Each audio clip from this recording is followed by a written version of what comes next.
Nous sommes le 15 février et vous êtes sur le Phocéen JT. Les 3 infos du jour sont Pape Gay, Eric Dimeco et Sanji Thunder.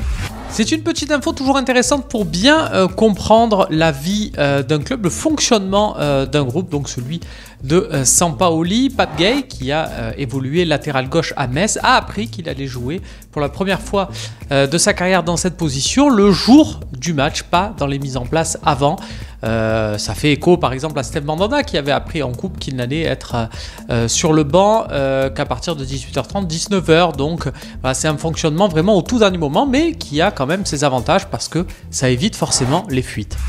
Il y a plusieurs théories pour essayer de comprendre pourquoi Sampaoli a mis tel ou tel joueur contre Metz et pas tel ou tel autre.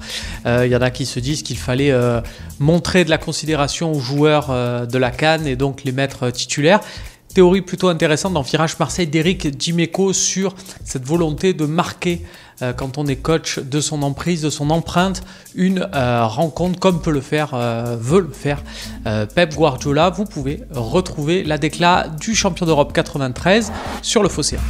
Beaucoup de tergiversations en Turquie autour de l'avenir de Cengiz Ünder. L'OM ne pourrait pas, selon certains médias turcs, lever l'option d'achat suite aux sanctions à venir de la FIFA. Renseignements pris et selon nos informations donc, ce n'est pas le cas. Voilà, l'OM a une option d'achat pour Cengiz Ünder liée au maintien du club en Ligue 1 et même si la FIFA prononce des sanctions, cela ne rentrera pas en ligne de compte puisque cette option d'achat avait été décrétée en amont.